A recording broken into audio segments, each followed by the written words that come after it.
merci à tous d'être venus, aussi nombreux, d'avoir répondu à l'appel, et un immense merci à toi, Clotilde, d'avoir répondu à notre invitation. Merci d'être là. C'est vrai qu'on a eu envie de t'inviter, déjà parce que on aime beaucoup tes podcasts, mais aussi parce qu'ils résonnent particulièrement pour les personnes qui sont en phase de switch. Pendant les périodes de switch, on se pose beaucoup de questions sur soi, on se pose beaucoup de questions sur comment prendre de bonnes décisions, est-ce que je fais bien de quitter mon job, est-ce que je fais bien de me poser justement, d'envisager ce métier, ce nouvel avenir, etc. Et très souvent, on est en doute, un peu en panique, et à se dire, voilà, est-ce que je suis pas en train de sauter dans le vide sans filet ?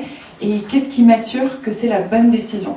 Donc vraiment, le fait de savoir prendre des décisions, savoir faire des choix, c'est vraiment le nerf de la guerre pendant une période de switch. Et donc c'est pour ça que ça nous fait très plaisir que tu viennes parler de cette thématique. Et je vais te laisser la parole.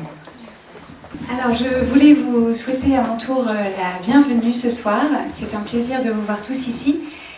Et comme on est en début de soirée, d'une journée qui sans doute a été riche et mouvementée et pleine de choses extraordinaires, je voudrais juste qu'on prenne un tout petit moment pour arriver, pour peut-être prendre une ou deux respirations profondes. Et ce que j'aimerais que vous fassiez pendant ces une ou deux respirations profondes, c'est vous poser la question de votre intention pour cette masterclass. On va passer à peu près 2 heures ensemble. Et je voudrais juste que vous preniez un petit moment pour vous demander qu'est-ce qui vous amène, pourquoi est-ce que vous êtes venu ce soir, quelle est l'expérience que vous aimeriez avoir pendant cette masterclass et quelle est l'énergie que vous avez envie d'apporter ce soir. Donc si vous pouvez prendre chacun quelques secondes.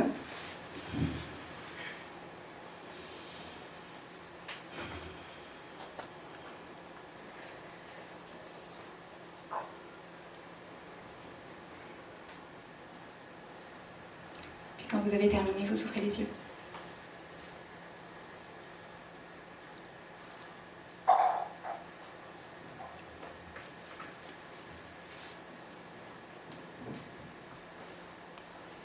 Je vous remercie déjà de cette confiance parce que c'est pas toujours évident de fermer les yeux quand on est 100 personnes dans une salle.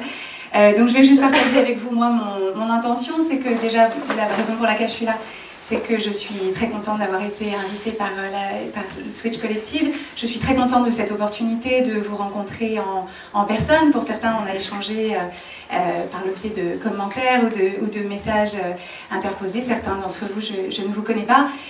Et mon intention, ce que j'ai envie d'avoir comme expérience avec vous ce soir, c'est d'avoir l'opportunité de partager avec vous des choses auxquelles j'ai réfléchi, des choses qui m'ont été utiles, et de vous apporter un éclairage sur la prise de décision qui, je l'espère, sera un peu différent peut-être de la façon dont vous avez d'habitude, l'habitude justement de réfléchir à la prise de décision. Et surtout d'être à votre écoute parce que cette masterclass, on va la construire ensemble. Donc c'est pas, vous n'allez pas pouvoir dormir dans le fond. Je vais vous solliciter pour partager des choses. Donc en quelques mots, qui suis-je déjà est-ce que vous pouvez me redire ceux qui écoutent le podcast actuellement? C'est à peu près, ok, ça marche. Mais pour autant, vous n'avez pas forcément écouté tous les épisodes, vous n'avez pas forcément... Si, d'accord. Donc, pour quelques mots sur mon parcours, parce que pour le coup, ça illustre un peu la prise de décision et beaucoup de switch. Donc moi, j'ai 38 ans, je vis à Paris, je suis parisienne de naissance. J'ai vécu 2 ans aux États-Unis, quand j'étais juste après mes études. J'ai eu... plusieurs chapitres un peu de vie, ou en tout cas plusieurs envies de carrière. Au départ, je voulais être actrice. Après, j'ai choisi de faire des études d'informatique, donc la logique est parfaite. Et puis après, je me suis intéressée à la cuisine suffisamment pour en faire mon métier. Donc ça fait 15 ans que je suis auteure culinaire. Et là, depuis à peu près 2 ans, je prends un nouveau sentier qui est en train de devenir mon sentier principal, qui est celui du développement personnel et de proposer une approche un petit peu différente du développement personnel avec une influence assez américaine, qui est incarnée donc par ce podcast que j'ai créé il y a 1 an, qui s'appelle donc Change ma vie, outils pour l'esprit, qui m'a guidée, qui m'a emmenée sur le chemin du coaching de vie. Donc c'est aussi une activité que je pratique aujourd'hui. Donc pour ceux qui suivent un petit peu sur Instagram notamment, je reviens de la formation de Brooke Castillo à Dallas. Donc ça, j'adore dire ça parce que c'est genre, ouais, je reviens de Dallas. Mais donc c'était à Dallas et donc j'ai fait la formation de Brooke Castillo, donc je serai prochainement certifiée par la Life Coach School de Brooke Castillo. Et donc c'était pour vous dire, pour vous illustrer que dans ce parcours, il y a eu un certain nombre de prises de décision, voilà, de ne plus chercher à être actrice, de ne plus être, de partir aux États-Unis, de revenir en France, de choisir d'arrêter d'être ingénieur en informatique, de créer un blog, de démissionner, enfin voilà. Donc il y a eu tout un tas de décisions. Et c'est pour ça que j'ai eu envie de parler avec vous ce soir de ce processus, parce que j'ai vraiment le sentiment que la faculté à prendre des décisions avec fluidité et avec sérénité, c'est vraiment un vecteur de succès dans tout ce qu'on entreprend. Et donc c'est de ça qu'on va parler ce soir. Donc comme maintenant je me suis présentée, on ne va pas faire un tour de table, mais j'aimerais que chacun d'entre vous se tourne vers son voisin le plus proche ou sa voisine et que vous échangiez vos prénoms et que vous vous disiez également si vous étiez un petit four, quel petit four est-ce que vous seriez? Donc je vous laisse quelques minutes pour échanger entre vous. Levez la main ceux d'entre vous qui ont eu du mal à décider du petit four qu'ils allaient choisir. Qui d'entre vous a eu du mal à choisir son petit four? Ouais, d'accord. Quelqu'un d'autre a eu du mal à choisir un petit four? Du mal à décider quel petit four vous étiez? D'accord, bah vous êtes au bon endroit. On va discuter de la prise de décision. Donc,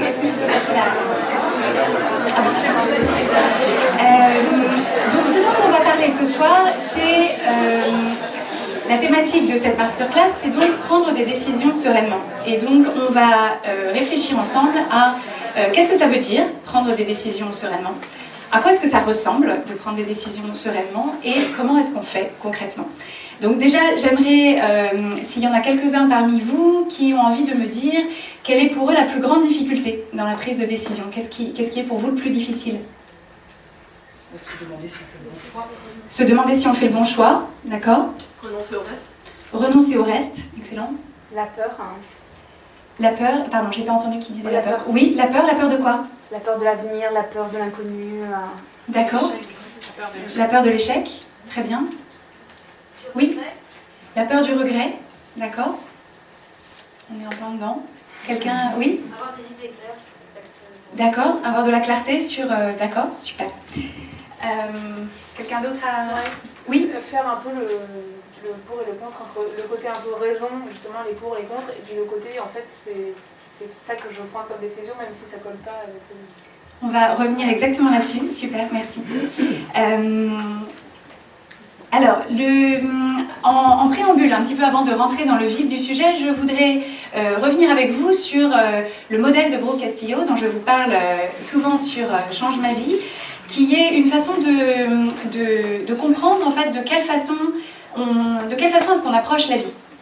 Et donc c'est vraiment, à mon sens, un modèle qui est très puissant et qui est très éclairant pour mettre un peu de l'ordre dans ses pensées. Et finalement, quand on approche une décision, une prise de décision, c'est souvent à ça qu'on est confronté, et vous l'avez bien dit, c'est qu'en fait, on a un fouillis de pensées, de peur, on a la raison, on a l'intuition, on ne sait pas, est-ce qu'il y a un bon choix, qu'est-ce que c'est le bon choix, donc il y a comme une sorte de fouillis, et donc ce modèle de Brooke a l'avantage de permettre de clarifier un petit peu ce qui se passe à l'intérieur de soi. Et donc, la façon dont le modèle de Brooke s'articule, c'est qu'on part d'une ligne dans laquelle on met... En fait, je crois qu'il faut que je m'éloigne du truc, ça fait un Larsen. Je vais me mettre plutôt là. Donc, on part des circonstances qui sont notre réalité factuelle, sur laquelle on n'a pas c'est la réalité telle qu'on pourrait tous la décrire factuellement, donc sans jugement, sans interprétation. Et sur ces circonstances, on a une pensée. On a une pensée qui est une phrase dans notre tête. Cette phrase, quand elle est présente dans notre tête, déclenche une émotion, donc un ressenti émotionnel qui pour le coup se fait ressentir physiquement, donc c'est un phénomène physiologique. Et en fait, c'est animé par cette émotion qu'on va entreprendre certaines actions. Et quand on entreprend certaines actions, ou quand on n'entreprend pas certaines actions, on obtient un résultat dans notre vie. Donc ça, c'est quelque chose dont je vous parle souvent. C'est vraiment important de bien l'intégrer, parce que finalement, toutes les situations de vie peuvent être regardées à la lumière de ce modèle. Et j'aimerais vous demander, à votre avis, la prise de décision le fait de prendre une décision, ça se situe dans quelle ligne de ce modèle? Alors, est-ce que quelqu'un a dit action? Voilà. Donc c'est vraiment la prise de décision, c'est une action, même si ça ne ressemble pas forcément à quelque chose physiquement, parce que ça peut être simplement une prise de décision qui est intellectuelle, avant même qu'on ait agi dans le sens de cette décision, il y a une action qui est la prise de décision. Et qu'en fait, pour arriver à une ligne d'action qui est la prise de décision, il faut être animé par une émotion. À votre avis, quelles sont les émotions qui peuvent nous guider vers une prise de décision? L'envie. L'envie, super, ouais. L'assurance. L'assurance. La détermination. La détermination, d'accord. La confiance. Voilà, donc on a l'envie, l'assurance, la détermination, la confiance. Donc on voit que toutes ces émotions-là, effectivement, quand on imagine se sentir comme ça, on voit bien qu'on serait en position de prendre une décision, que ce ne sont pas des émotions d'hésitation, de confusion, de pendule qui dit oui, qui dit non selon les moments.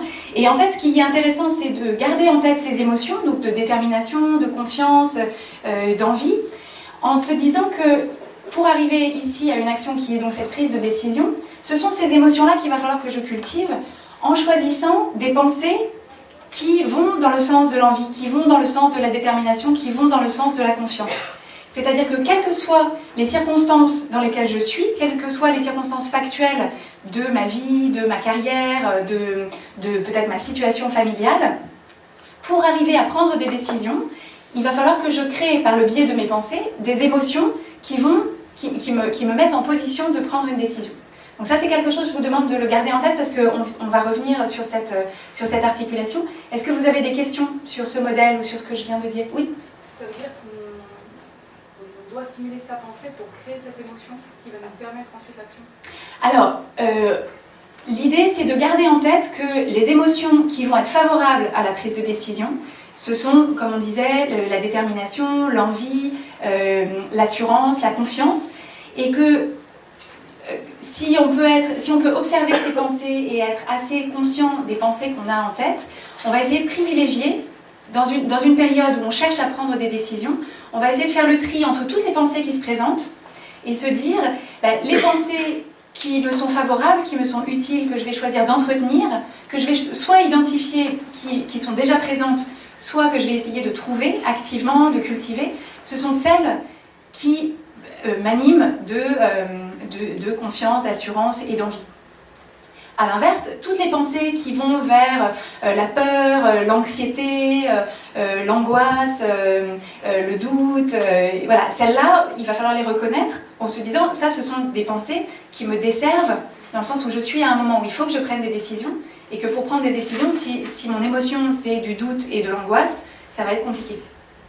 Donc c'est évidemment pas un robinet qu'on peut ouvrir et fermer, mais c'est important de savoir qu'en réalité, du coup, tout dans le processus de prise de décision, tout part des pensées qu'on a, qui se présentent par défaut, et qu'est-ce qu'on en fait. Ça répond à votre question. Vous pouvez donner un exemple concret? Oui, alors par exemple, qu'est-ce que je pourrais prendre comme exemple? Imaginons par exemple que quelqu'un vous demande en mariage. Donc la circonstance, c'est par exemple, j'ai quelqu'un qui me présente, alors je sais pas comment on demande en mariage un homme, enfin si je sais parce que je l'ai fait, mais il n'y a pas forcément une bague ou voilà, quelqu'un vous demande en mariage. Et si vous avez la pensée qui est j'ai envie de faire ma vie avec cette personne, cette pensée qui est j'ai envie de faire ma vie avec cette personne va vous procurer une émotion d'envie, d'enthousiasme, et que animé par cette émotion-là, vous allez vous sentir en confiance pour prendre la décision de dire par exemple oui. Alors que si vous avez une pensée qui est je suis pas sûre, c'est vrai qu'il y a quand même beaucoup d'autres personnes dans le monde, ou qu'il y a telle autre personne, ou en fait je sais pas, elle ou il, je ne sais pas, il est quand même compliqué, je sais pas, ça va vous faire, ça va vous animer d'une émotion de doute, d'hésitation, vous voyez la différence? Le seul truc, c'est qu'on a souvent les deux pensées. Voilà, et donc tout l'enjeu, c'est de reconnaître que vous êtes dans une situation dans laquelle vous avez envie de prendre une décision, parce que là en l'occurrence il va falloir dire oui ou non. Donc il n'y a pas vraiment, c'est-à-dire il va falloir prendre une décision, c'est indispensable. Éventuellement vous ne répondez rien et donc c'est quand même une décision. Et que du coup vous allez reconnaître que parmi les pensées qui se présentent à vous, il y en a qui vous aident à prendre une décision. Parce que peut-être que la pensée, là j'ai pris une pensée qui mène au mariage, parce qu'on a tous envie que vous vous mariez, mais si vous avez la pensée qui est c'est pas la personne pour moi, ou je suis pas du tout prêt à m'engager, bah là vous aurez aussi une émotion de détermination qui n'ira pas forcément dans le sens de l'autre personne, mais vous voyez, alors que je sais pas, il faudrait quand même que je rencontre d'autres femmes, voilà, ça va vous entretenir dans le doute. Et donc tout l'enjeu c'est d'être conscient, d'être dans l'observation des pensées qui se présentent et de comprendre quel est l'effet de cette pensée sur votre émotion et donc votre action. Ça répond à peu près à votre question? On aura l'occasion d'y revenir. Une autre question? Oui. Ensuite, une fois qu'on a identifié sa pensée, concrètement, ça veut dire quoi cultiver sa pensée? Alors, on va y revenir, et il y a un épisode de podcast, celui de la semaine dernière d'ailleurs, qui s'appelle Adopter de nouvelles pensées, donc, où je vais aller... mais en gros, l'idée, c'est de reconnaître les pensées qui nous desservent au moment où elles se présentent, et de consciemment se dire, cette pensée qui se présente, cette pensée n'est pas moi, c'est-à-dire que c'est une phrase que j'entends dans ma tête, je ne suis pas obligée de lui donner de l'importance, de lui donner du crédit, et je peux simplement me dire, je sais que cette pensée-là se présente, je sais que cette pensée-là ne m'est pas utile, et je choisis de penser plutôt ça, c'est-à-dire je choisis de porter mon attention là-dessus. Est-ce que tu veux passer là? Alors, pourquoi, à votre avis, est-il important de prendre des décisions? À quoi ça sert de prendre des décisions? Pour avancer, ouais. Sinon, c'est les autres qui les prennent à votre place. Tout à fait d'accord. D'autres suggestions? Pour vivre, tout simplement. Pour vivre, ouais. Tellement de décisions par jour, comme qu'est-ce que je veux manger ce matin. Oui, qu'est-ce que je vais manger ce matin? Décision importante pour vivre. Très bien. Mélanie, est-ce que tu veux passer le... Donc effectivement, prendre des décisions, à mon sens, la toute première raison, c'est que chaque prise de décision, on peut la considérer comme un carrefour, et que si on ne prend pas de décision, on reste bloqué au carrefour. Et donc si on reste bloqué au carrefour, on fait effectivement du surplace, alors que si on se propose de choisir une option, c'est-à-dire d'avancer au-delà du carrefour, ce qu'on fait, c'est qu'on gagne du temps. On gagne du temps parce qu'en fait, tout le temps qu'on aura passé au carrefour à réfléchir, c'est autant de temps qu'on n'a pas utilisé pour explorer une avenue ou une autre. On gagne aussi de l'expérience, puisque une fois qu'on a abordé un sentier, c'est pas forcément celui qu'on choisira d'explorer jusqu'au bout, de mener à son terme, mais au moins on aura gagné en expérience parce que ce sentier-là, on l'aura exploré. On gagne aussi en confiance en soi, parce qu'on s'aperçoit qu'on est capable, c'est-à-dire que c'est une sorte d'élan qu'on se donne, c'est une sorte d'habitude en fait, la prise de décision. Plus on prend de décisions, plus on arrive à prendre des décisions, plus on sait prendre des décisions, et plus on s'aperçoit que les décisions, on arrive à aller jusqu'au bout ou à en changer au fil du temps. Ça permet effectivement d'aller de l'avant comme on le disait. Et effectivement, c'est quelque chose qui a été suggéré, c'est cette idée que prendre des décisions, ça évite de vivre les décisions des autres. Parce qu'en fait, parfois on croit que ne pas prendre des décisions, c'est le statu quo. Mais en fait, le statu quo, on est dans un monde dans lequel le statu quo n'existe pas, c'est-à-dire que le monde autour de nous continue à évoluer, les gens autour de nous continuent à prendre des décisions, à avancer, et si nous-mêmes, on ne prend pas des décisions de façon proactive, on se trouve soi-même plutôt dans quelque chose de réactif, c'est-à-dire qu'on s'aperçoit par exemple que le marché évolue, donc on est bien obligé de changer, et en fait ce sont plutôt des décisions par défaut, où on est un petit peu poussé par l'extérieur à prendre ces décisions. Donc effectivement, on parlait là à l'instant de la peur de perdre quelque chose, et en fait je me souviens avoir lu il y a un certain temps la citation qui est « choisir, c'est mourir un peu ». Et il me semble que cette citation, c'est le poison de la prise de décision, parce que choisir, au contraire, c'est vivre pleinement, parce que ne pas choisir, c'est le surplace, et donc on ne vit pas aussi pleinement qu'on le pourrait si on allait de l'avant. Et je voudrais maintenant vous proposer, donc vous avez eu un petit papier, alors peut-être vous êtes venu avec vos carnets. Je voudrais vous proposer, j'imagine que vous êtes venu ce soir avec peut-être une décision que vous avez ou que vous devez ou que vous avez envie de prendre dans votre vie en ce moment.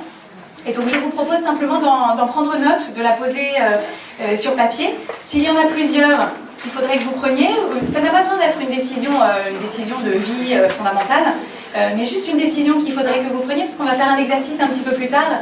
Et donc j'aimerais que dès maintenant vous choisissiez une décision. Donc je vais vous donner quelques minutes. S'il y en a plusieurs, choisissez-en une arbitrairement ou celle que vous préférez. On voit qui écrit d'accord. Qui veut se jeter à l'eau pour faciliter le partage des autres? Oui? Faire un quatrième enfant. Faire un quatrième enfant? Ouais, d'accord. Ah ouais, c'est une décision. Ouais. On va regarder comment on aborde ça. Enfin, je veux dire pas vous et moi, mais... Non, moi, j'en suis qu'à deux. Quelqu'un d'autre a une... Oui? Moi, c'est arrêter ce que je fais actuellement dans la Drôme et revenir à Paris. D'accord, donc arrêter ce qu'elle fait actuellement dans la Drôme et revenir à Paris. Très bien. Moi, c'est me lancer à mon compte dans un domaine différent. Se lancer à son compte dans un domaine différent. D'accord. Oui? Ouais, c'est beaucoup plus large, c'est qu'est-ce que je fais après professionnellement. D'accord, un choix d'orientation professionnelle. Ouais. Oui? Oui, moi c'est faire connaître mes talents professionnels pour trouver un nouveau job. D'accord, faire connaître ses talents professionnels pour trouver un nouveau job. Ouais, d'accord, enclencher le mouvement, super. Oui? Moi, c'est être plus indépendante émotionnellement. D'accord, être plus indépendante émotionnellement, d'accord. Est-ce que je dois acheter un appartement? Enfin, j'ai repéré un appartement, est-ce que je l'achète ou est-ce que je l'achète pas? L'achat d'un appartement, d'accord, ouais, ça aussi c'est une décision, ouais. Quelqu'un d'autre a envie de partager sa décision? Enfin, son besoin de prise de décision? Alors, est-ce que tu veux bien? Ouais. Alors, qu'est-ce qui fait, à votre avis, qu'est-ce qui fait une bonne décision, à votre avis? Qu'est-ce que c'est une bonne décision? On s'y tient. C'est une décision à laquelle on se tient. J'aime bien. Ouais, super. Est-ce que je cache le truc? Non, ça va. Oui? Une décision dont on est pleinement convaincu. D'accord. Ouais.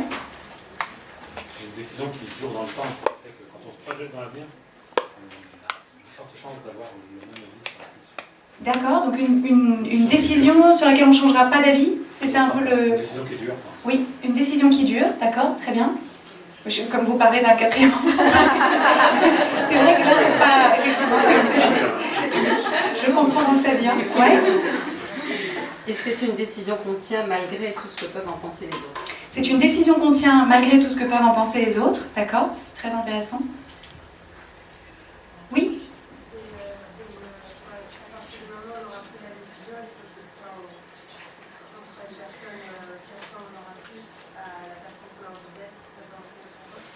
Oui, très bien. Donc une fois qu'on aura pris cette décision, on ressemblera davantage à la personne qu'on a envie d'être. Donc ça c'est très joliment dit. Oui? C'est une décision qui n'est pas mue par la peur. C'est une décision qui n'est pas mue par la peur, ouais. Très bien. Et c'est une décision, on a envie de donner de l'énergie pour ce projet et de persévérer. Oui, c'est une décision qui nous donne, alors dans le cadre de laquelle on a de l'énergie pour faire avancer le projet, persévérer, ouais. Du coup, des émotions positives au final. Oui, c'est une décision qui est mue par des émotions positives. Quelqu'un d'autre veut ajouter une façon de voir les bonnes décisions? Une décision motivée par l'amour de soi.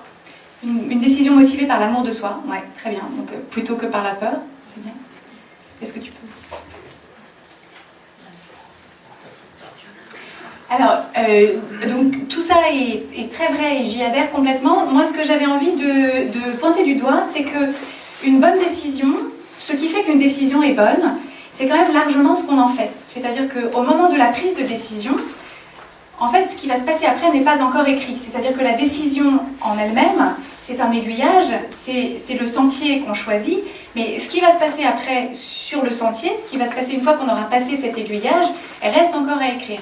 Et donc ça, c'est important de garder ça en tête, parce qu'au moment où on prend une décision, c'est important aussi de prendre l'engagement qu'on va mobiliser ses ressources, et alors ça on va regarder à quoi ça ressemble, mais mobiliser ses ressources, la personne qu'on a envie d'être, toute la force de ses pensées, de son intégrité, de son énergie, de sa persévérance, pour faire de cette décision une bonne décision. C'est-à-dire que ce sera pas, ça ne dépend pas, ça n'est pas la décision qui va vous apporter en elle-même le succès, la réussite, le bonheur, c'est vous, qu'est-ce que vous ferez de cette décision. Et qu'on peut même considérer que qu'en réalité toutes les décisions peuvent être bonnes ou mauvaises selon ce que vous en faites. Et on peut prendre par exemple l'exemple qu'on prenait, c'est-à-dire le fait de choisir de s'engager dans le mariage ou le Pacs ou ce que vous voulez avec une autre personne, c'est-à-dire que en soi, ça n'est jamais une bonne ou une mauvaise décision. C'est simplement, est-ce qu'avec cette personne, est-ce qu'on va rester engagé, est-ce qu'on va rester... alors, c'est vous qui mettez ce que vous mettez derrière une bonne relation, mais par exemple de la communication, de la confiance, voilà. Et donc ça, tout reste à faire. C'est-à-dire qu'une fois que vous êtes mariés, ça n'est pas en soi une bonne ou une mauvaise décision, c'est qu'est-ce que vous allez faire dans la durée avec cette relation. Donc une bonne décision, c'est ce qu'on en fait, et une bonne décision, c'est aussi largement ce qu'on choisira d'en penser au fur et à mesure. C'est-à-dire que on peut choisir d'avoir sur une situation de vie, on peut choisir d'entretenir toutes sortes de pensées, toutes sortes de jugements, toutes sortes d'interprétations, c'est-à-dire que la même histoire, on peut la raconter de 1000 façons différentes, et que le fait de dire qu'une décision a été mauvaise, c'est vraiment une affaire d'interprétation. C'est-à-dire que ce que vous mettez derrière une mauvaise décision, moi je mettrais complètement autre chose, et que je voudrais même vous inviter à considérer qu'il n'y a pas de mauvaise décision, qu'il n'y a pas d'échec, dans le sens où la seule personne qui pourrait juger qu'une décision que vous prenez est mauvaise, qu'une décision que vous avez prise a été un échec, la seule personne dont l'opinion compte, c'est vous, et que je vous invite à éviter de vous mettre vous-même dans une situation dans laquelle vous trouvez que vous avez pris une mauvaise décision ou que quelque chose a été un échec. Parce que vous connaissez peut-être la citation assez célèbre de Nelson Mandela qui disait « Je ne perds jamais, soit je gagne, soit j'apprends ».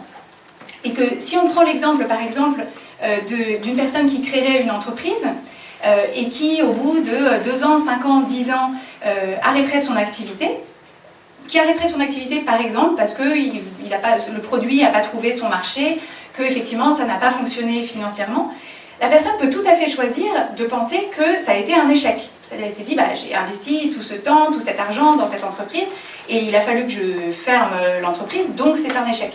Mais l'interprétation c'est un échec, c'est complètement facultatif, parce que au bout de 2 ans, 5 ans, 10 ans, cette personne pourrait aussi choisir de se dire, alors certes, j'aurais préféré que ça fonctionne, mais voilà tout le réseau que j'ai constitué, voilà toute l'expérience que j'ai gagnée, voilà toutes les erreurs que j'ai faites et que le coup d'après, je ne referai plus. Donc en fait, c'est vraiment cette idée de se dire, il n'y a pas objectivement, vraiment, objectivement, de situation qui soit le fruit d'une mauvaise décision ou qui soit le fruit d'un échec, sauf à partir du moment où on choisit de raconter les choses comme ça. Est-ce que vous voyez cette affaire d'interprétation, ça vous parle ?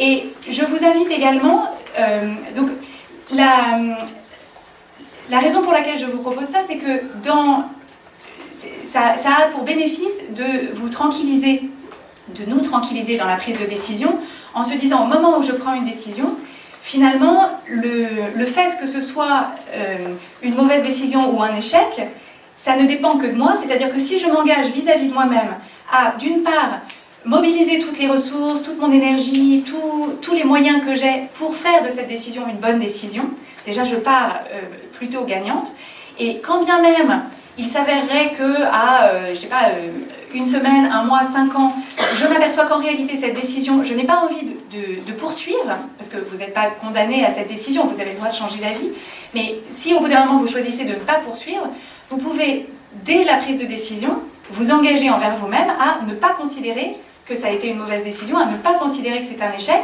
mais plutôt vous dire, j'ai pris une décision, au moment où je l'ai prise, je pensais que c'était celle qui mettait le plus de chance de mon côté, j'ai donné tout ce que je pouvais, ou pas, parce que parfois on n'est pas à 100%, mais voilà, j'ai fait les efforts que je pouvais au moment où je pouvais, je vois que ça n'a pas fonctionné comme je pensais, ou que c'est pas ce que je pensais, et bon, bah maintenant je vais essayer autre chose. Mais on zappe la case où on se dit j'aurais pas dû, où on regrette, où on voudrait revenir au carrefour, où on voudrait prendre un autre choix, parce que ce choix-là il est fait, et que tout le temps qu'on passe à regretter ou à réécrire l'histoire, on ne le passe pas, au contraire, à prendre la décision d'après. Est-ce que vous me suivez là-dessus? Et pour, vis-à-vis de vous-même, vous engager dans cette façon-là de voir la prise de décision, ça nécessite aussi d'avoir de passer un petit peu en revue vos décisions passées et de vous demander, est-ce qu'il y a dans votre histoire, est-ce qu'il y a des choses où vous estimez que vous avez pris une mauvaise décision? Est-ce qu'il y a des moments où vous estimez que vous n'auriez pas dû choisir ce que vous avez choisi, que finalement ça a été un échec, que vous vous êtes fourvoyé, que c'était une erreur, voilà. Et en fait, je veux juste vous proposer l'idée que cette interprétation-là, ça n'est qu'une interprétation, et que pour aborder les prises de décision futures avec plus d'assurance et plus de sérénité, vous pouvez vous faire dès maintenant le cadeau de réécrire, de raconter l'histoire différemment sur ces choix que vous avez faits, et de réfléchir à, c'est-à-dire de revenir dans votre équipe, au lieu de vous dire, en fait, non mais c'était vraiment n'importe quoi, je sais vraiment pas pourquoi j'ai fait ça, pourquoi j'étais avec cette personne, pourquoi est-ce que j'ai emménagé avec un tel, pourquoi est-ce que je suis partie vivre là, pourquoi est-ce que j'ai cru que ça c'était une bonne idée d'entreprise, voilà. Plutôt que de vous déconnecter de vous dans cette décision passée, vous dire, eh ben à ce moment-là, je pensais que c'était le mieux. Et donc restez en adhésion avec vous-même dans cette décision passée, et en vous disant, qu'est-ce que cette décision m'a apporté, m'a appris, quelles sont les erreurs, si vous estimez que c'est des erreurs, parce que parfois il y a des choses où entre soi et soi on se dit, bon en fait ça c'était une erreur, mais voilà, en faire une leçon pour la suite, et non pas juste vous dire, non mais là c'était vraiment, voilà, c'était juste une mauvaise décision et je veux même plus en entendre parler. Et en fait c'est vraiment les deux parties du travail sont complémentaires, c'est-à-dire que vous ne pourrez aborder les décisions futures sereinement et avec fluidité et avec confiance que si vous réfléchissez à votre passé en vous faisant le cadeau de trouver que vous n'avez jamais pris la moindre mauvaise décision, que vous n'avez jamais vécu le moindre échec, que tout ça, ça n'a été que des expériences qui vous ont mené exactement là où vous devez en être aujourd'hui, avec ce que vous savez, avec qui vous êtes, avec les gens qui vous entourent, voilà. Est-ce que vous me suivez là-dessus? Est-ce que vous avez des questions?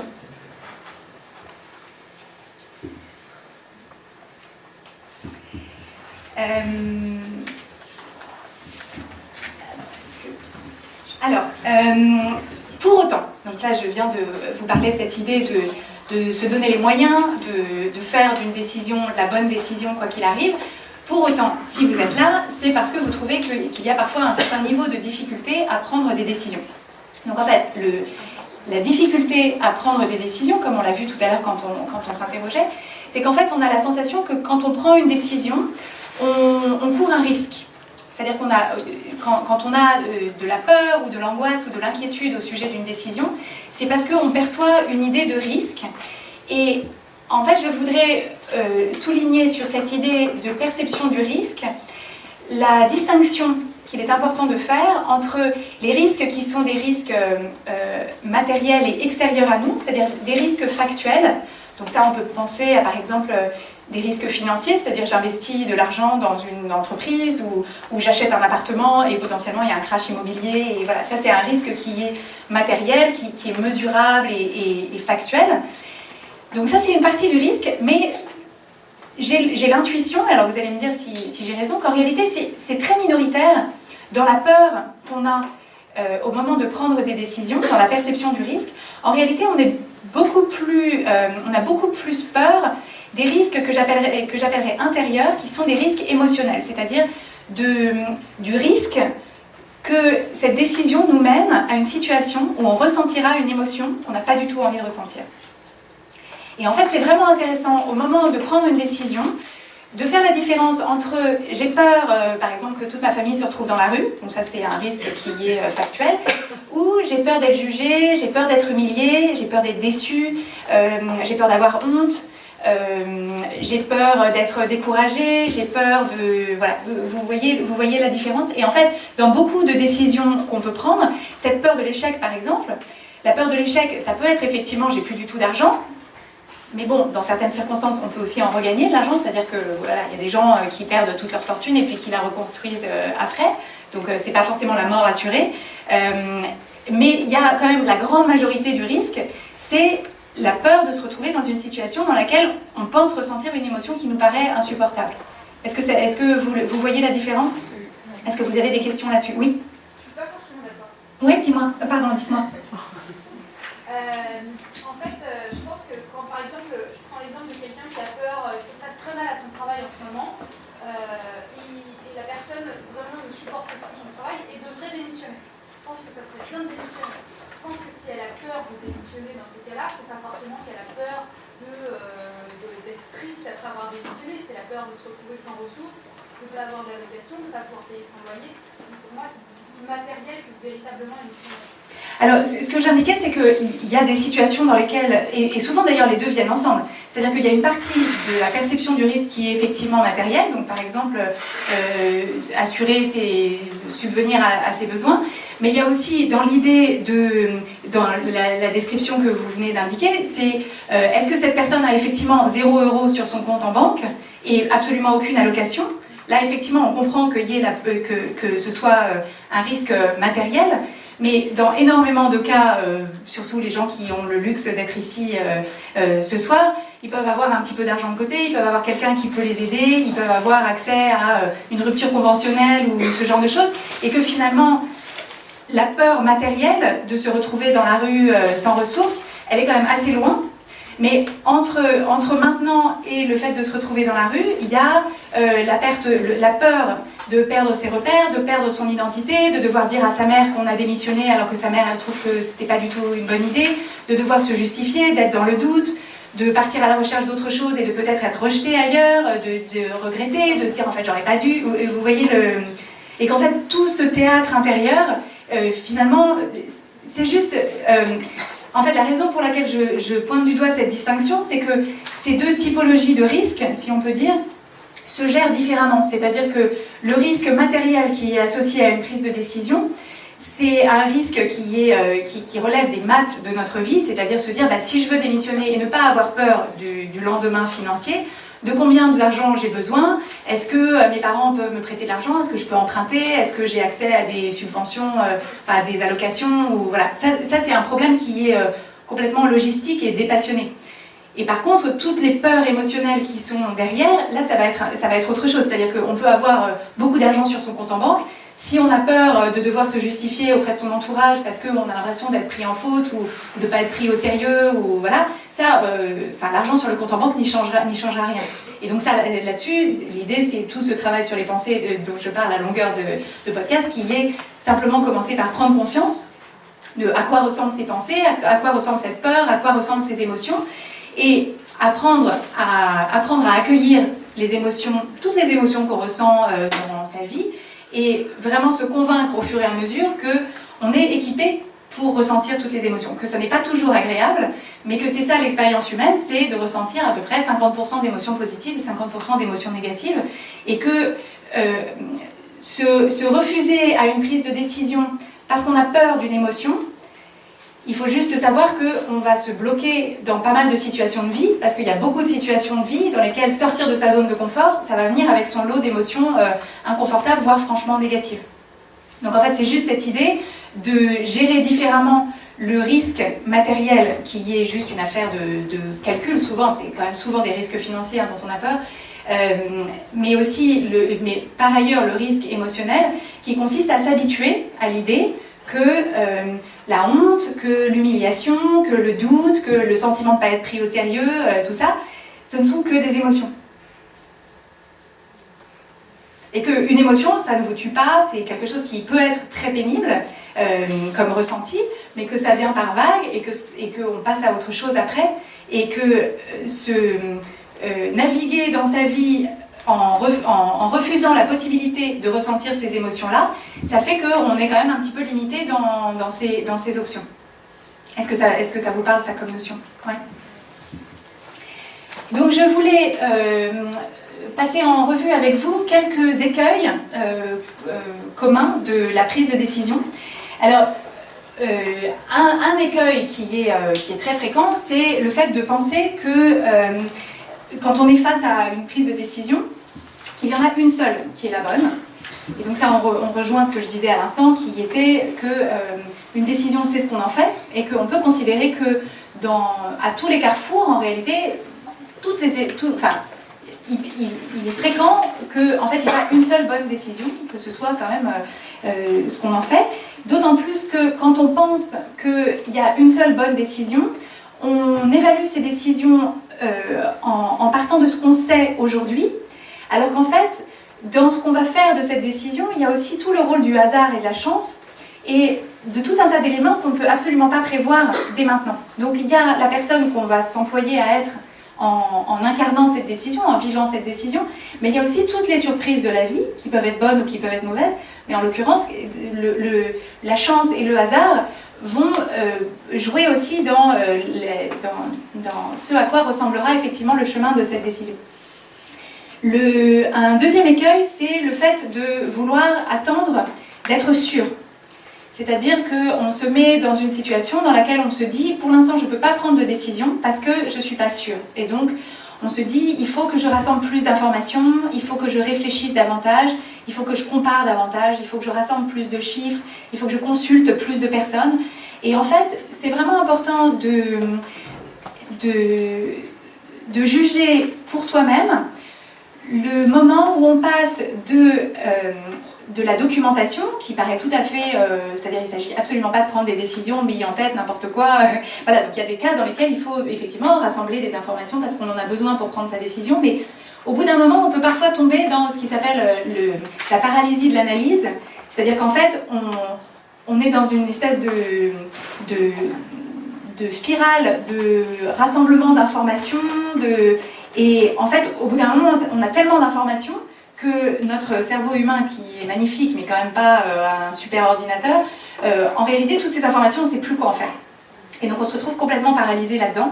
Et donc, il y a un moment, et ça, c'est à chacun d'entre nous d'en juger pour soi, mais d'être attentif à ce moment-là, c'est qu'il y a un moment où on a rassemblé beaucoup d'informations, et en fait, plus d'informations ne nous donnera pas plus de certitude, mais l'action, oui. Et donc ça, c'est vraiment un moment où on se dit, bon, j'ai rassemblé beaucoup de choses, je suis toujours pas sûre, mais par contre, je pense qu'en avançant, en faisant un pas dans la bonne direction, enfin dans cette direction-là, puis deux, puis trois, je vais, en étant dans l'action, rassembler des informations qui ne me sont pas, des informations ou des intuitions ou des orientations qui ne me sont pas disponibles pour l'instant, alors que je suis encore dans la caverne. Il va falloir que j'aille un petit peu explorer à l'extérieur pour rassembler les informations dont j'ai besoin pour me forger une certitude si j'ai l'impression d'en avoir besoin. Le troisième écueil dont je voulais vous parler, c'est le fait de prendre une décision, c'est-à-dire on se dit allez j'y vais, et en fait de revenir dessus sans arrêt, alors soit de prendre cette décision mais de la défaire, de la reprendre, de la défaire, de la reprendre, c'est-à-dire chaque jour on change d'avis, donc ça peut ressembler à ça. Mais il y a aussi, et c'est finalement beaucoup plus fréquent qu'on ne le croit, c'est-à-dire qu'on prend une décision, on y va, de l'extérieur, tout le monde a l'impression qu'on a pris une décision, et en fait, dans notre tête, on continue à vivre l'autre chemin qu'on aurait pu prendre. Et on continue à comparer ce qui se serait passé si, ou on continue à rester au carrefour. Et je vais vous prendre un exemple, c'est par exemple, il se trouve que j'ai une amie qui habitait à Paris, qui est américaine, qui habitait à Paris, qui a décidé de quitter Paris et de retourner vivre à New York, et qui a choisi d'aller vivre à New York, donc elle vit à New York, mais en fait dans sa tête elle se dit quand même je serais mieux si j'étais restée à Paris. Et donc du coup elle n'est ni à Paris ni à New York, c'est-à-dire qu'il y a une partie de son cerveau qui est à Paris, qui vit une espèce de vie rêvée à Paris qui est la nostalgie de sa vie parisienne, et qui l'empêche d'être complètement présente à sa vie new-yorkaise et donc d'en faire, de fait, ce qu'elle pourrait en faire si elle était complètement mobilisée là-dessus. C'est pareil, moi, à titre personnel, je me suis aperçue que je faisais ça avec, justement, on revient à votre problématique, avec le fait d'avoir des enfants. C'est-à-dire que j'ai pris la décision, j'avais 32-33 ans, d'avoir des enfants. Et en fait, je me suis rendu compte dans les premières années de mes enfants qu'il y avait une partie de moi qui me disait ah bah tiens, si j'avais pas eu d'enfants, enfin j'essayais de me dire à quoi ressemblerait notre vie si on n'avait pas d'enfants. Et donc c'était pas forcément négatif, Mais c'est juste que je me disais, ça ne sert absolument à rien d'utiliser mon cerveau à ça, parce que de fait, enfin voilà, ça, dans le genre décision irrévocable, c'est vrai que c'est, voilà, enfin j'espère en tout cas, parce que c'est généralement ce qu'on souhaite quand on a des enfants. Et donc en fait, j'ai pu reconnaître ça et me dire, ce sentier-là, il n'existe plus pour moi. Alors il y a d'autres situations où ce sont des décisions moins irrévocables, où il ne s'agit pas de supprimer l'existence même de cet autre sentier, mais d'avoir conscience que cet autre sentier, s'il est encore disponible, au fur et à mesure qu'on avance dans le sentier qu'on a choisi, cet autre sentier, il est en train de se transformer. Et peut-être qu'on va pouvoir le rattraper, c'est-à-dire peut-être qu'on va pouvoir récupérer le GR, voilà, mais qu'on le récupérera à un autre moment. Et qu'on ne vivra jamais ce chemin parallèle qu'on aurait pu vivre il y a 3 ans quand on avait décidé de prendre la décision qu'on a prise. Vous voyez la gymnastique mentale? Et ça, c'est vraiment quelque chose qui est important à repérer, parce qu'en fait, c'est ce qui peut... finalement, c'est une utilisation de vos ressources mentales qui est complètement inutile, parce qu'en plus, cet autre sentier, évidemment, on le part de tous les atours, c'est-à-dire que comme on ne le vit pas, on peut le fantasmer. Évidemment, dans cette autre vie alternative, il n'y a aucun problème, pas d'impôt à payer, pas de coupure d'électricité, enfin voilà, tout va bien. Et donc c'est vraiment cette idée de se dire, bah, voilà, une fois que je prends cette décision, j'y vais, et cet autre sentier, je sais qu'il continue à exister, ça reste une option pour moi à l'avenir, mais je ne l'ai pas pris, et donc je ne suis pas encore dans ma tête à réévaluer cette décision sans arrêt. Je voulais ajouter par rapport à ces 3 écueils que j'ai listés au moment de faire la slide, et puis après évidemment j'ai eu d'autres idées. Je pense qu'il y a un écueil qui peut se présenter chez certains d'entre nous, c'est l'impression que si on prend la bonne décision, ça devrait être facile. Et en fait, je pense que ça, c'est une erreur, c'est un piège qu'on se tend à soi-même, parce qu'il y a des fois où, effectivement, on prend une décision et tout roule. C'est-à-dire, la prise de décision est facile, tout s'enclenche bien et c'est merveilleux, et donc on se dit, voilà, je suis sûre d'être dans la bonne décision.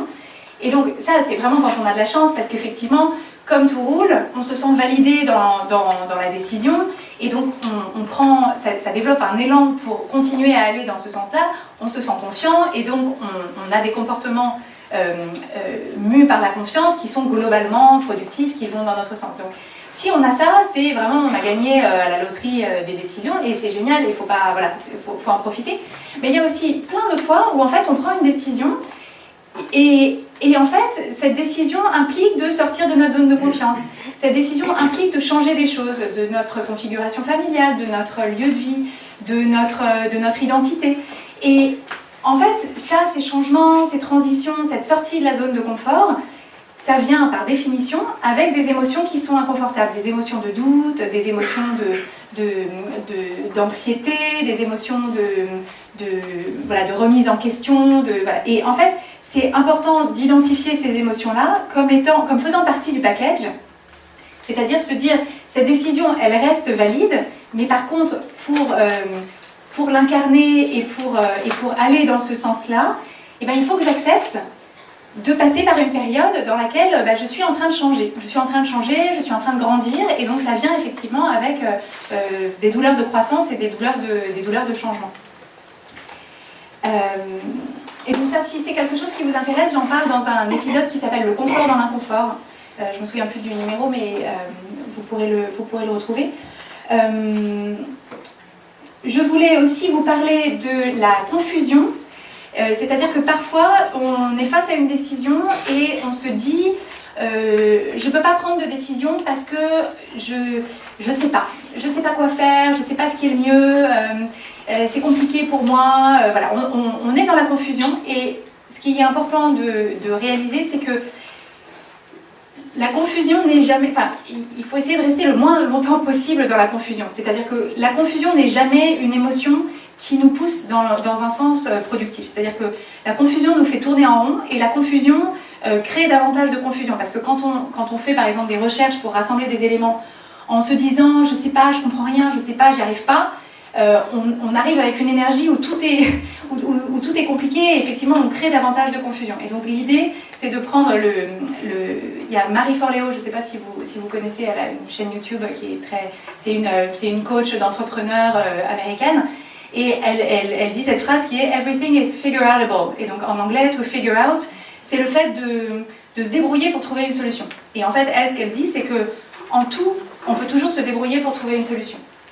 Et quand on approche les décisions, le fait de rassembler des éléments en se disant, quoi qu'il arrive, je me débrouillerai pour trouver une solution, c'est une pensée qui n'est pas une pensée de super-héros, c'est-à-dire on ne se dit pas en toutes circonstances, tout sera hyper facile, mais c'est le fait d'aborder les situations potentiellement un peu compliquées avec cette pensée de réassurance qui est, quoi qu'il arrive, je vais me débrouiller pour trouver des solutions. Est-ce que vous avez l'impression de tous pouvoir adhérer à cette pensée qui me paraît hyper accessible?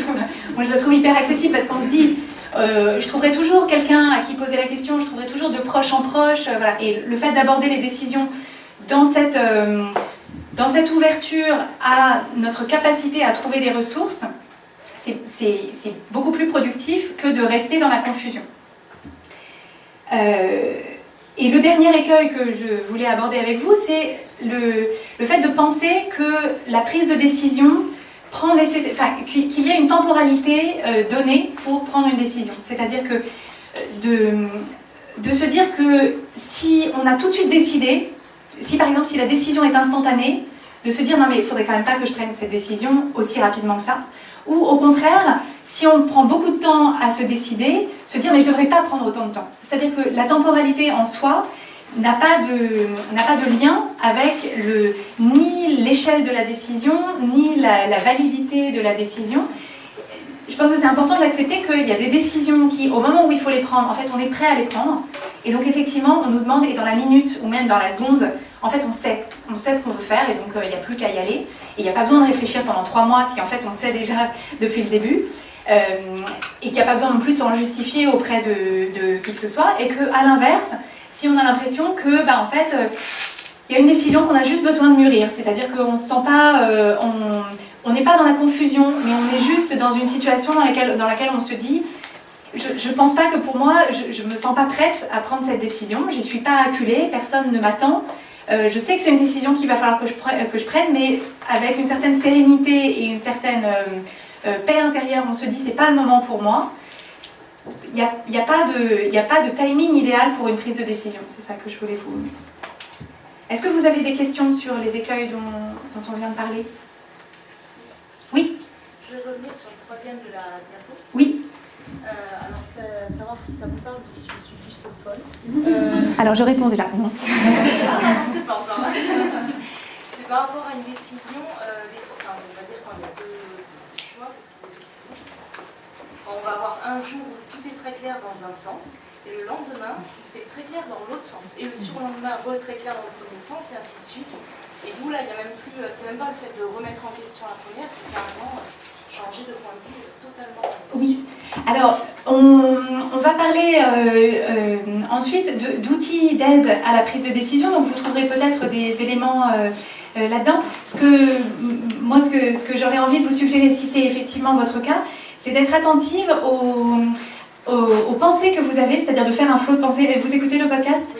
De faire un flot de pensées sur cette prise de décision, les jours où vous penchez pour oui et les jours où vous penchez pour non. Parce que mon intuition à vous entendre, c'est qu'il y a des jours où il y a certaines pensées qui sont plus présentes à vous, qui sont par exemple des pensées de c'est vraiment là que mon cœur me porte, je pense que c'est vraiment une opportunité de croissance pour moi, j'ai très envie de le faire, c'est excitant, c'est l'aventure, par exemple. Et qu'il y a un autre jour où les pensées qui sont le plus présentes à votre esprit, c'est oui mais quand même j'ai cet emprunt et puis mes parents trouvent pas que c'est une bonne idée. Alors je remets tout le temps mes parents ont toujours été très... Enfin, mais m'ont jamais rien dit sur mes décisions, mais j'imagine que ça peut être un frein pour certaines personnes, mais voilà, que vont dire les gens, il n'y a pas beaucoup d'opportunités dans ce secteur, vous voyez, et qu'en fait le fait de voir qu'à chaque fois le fait de pencher vers le oui ou de pencher vers le non, en fait c'est juste les pensées que vous avez ce jour-là qui vont créer soit des émotions de doute, soit des émotions de confiance, d'excitation, d'assurance. Ça vous parle, ça ? Ouais. En tout cas, c'est un bon exercice à faire les jours où oui et les jours où non. D'autres questions sur ces écueils ?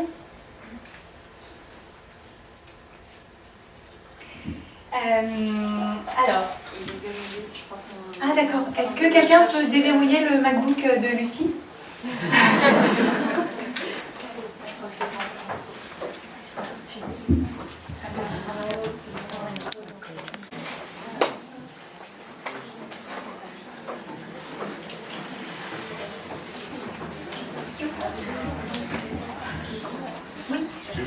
Oui, bien sûr.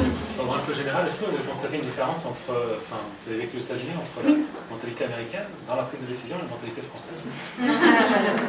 Alors, j'ai le sentiment, et c'est des généralités parce qu'évidemment il y a énormément d'Américains différents, comme il y a beaucoup de Français différents, mais j'ai le sentiment que cette idée que l'échec n'est pas la fin de l'histoire, qu'on peut avoir plusieurs carrières en une, qu'on peut rebondir, qu'on peut planter 3 business et rencontrer un succès extraordinaire au 4e. La mythologie qui se crée autour de ces histoires de montagnes russes de vie, je trouve que ça entretient quelque chose qui est plus ouvert à la prise de décision, parce que plus ouvert à la prise de risque. Est-ce que vous voyez ce que je veux dire? Moi, je ne pense pas que ce soit un mythe. Je pense que c'est complètement ancré. Il y a 4 ans de crédit. En France, quand on est à 33% de taux d'endettement, on refuse de le prêter. Oui. Aux États-Unis, le temps d'été, au tout à fait. Oui. Donc la prise de risque est quelque chose. Ah oui, je suis d'accord. Donc c'est pas que un mythe. Oui, c'est ça. En fait, c'est juste que j'essaye d'être sur les généralités culturelles ou d'état d'esprit sur toute une nation. J'essaye d'être mesurée, mais moi, c'est clairement c'est mon intuition. Et j'ai le sentiment qu'en France et peut-être sur le vieux continent d'une façon plus générale, on est beaucoup plus on est beaucoup plus contraint par ce qu'on a fait, c'est-à-dire on considère que les gens restent sur leur trajectoire, ce qu'on a toujours fait, c'est ça qu'on fera toujours, et que c'est plus difficile de faire bouger les lignes, et que du coup, dès qu'on essaye de faire bouger une ligne, ça paraît genre non mais qu'est-ce que tu fais voilà. Alors que les Américains sont un très bon public, des histoires de reconversion folle, de trucs où le pâtissier devient trader à Wall Street et l'inverse. Enfin, c'est ça. Disons, ils sont très attachés à ce type d'histoire qui effectivement. Mais bon, c'est le nouveau monde, tout est possible, self-made man, Lucky Luke, quoi. Oui.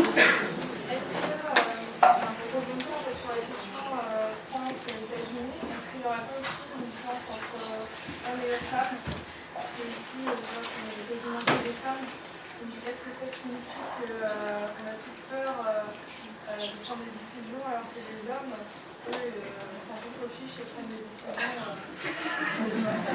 Alors, la question qui vient d'être posée, c'est est-ce qu'il y a, donc monsieur me demandait de parler des différences culturelles entre la prise de décision aux États-Unis et la prise de décision en France, et on aborde maintenant la question de la différence de genre sur la prise de décision. Moi, ça n'engage que moi, je vois essentiellement le fait que on apprend d'une façon générale plus aux petits garçons à être fonceurs et aux petites filles à rester assises sur le côté, et que du coup il y a effectivement une plus grande valorisation de la prise de risque, notamment physique, chez les petits garçons. On laisse escalader tout un tas de trucs, alors que la fille, on lui dit attention à ta robe, voilà. Donc je pense qu'il y a peut-être, en tout cas, un conditionnement assez tôt dans la vie à l'aversion au risque des petites filles, notamment du risque physique, avant d'être un risque.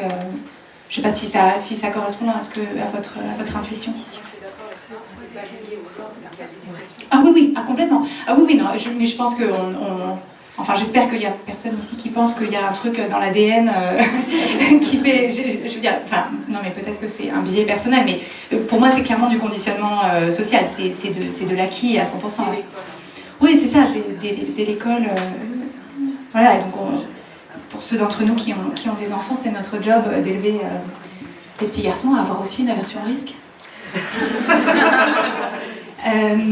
Donc, est-ce que sur les écueils de la prise de décision, il y a d'autres questions? Alors, donc je voudrais vous demander maintenant de prendre un petit moment pour revenir sur cette décision que vous avez envie ou que vous avez besoin de prendre, dont vous avez pris note tout à l'heure. Et je vous propose d'explorer cette prise de décision par le filtre de 4 questions. La première question, c'est par rapport à cette prise de décision, pourquoi est-ce que j'hésite? Donc, quel est le cœur de mon hésitation? De quoi est-ce que j'ai peur?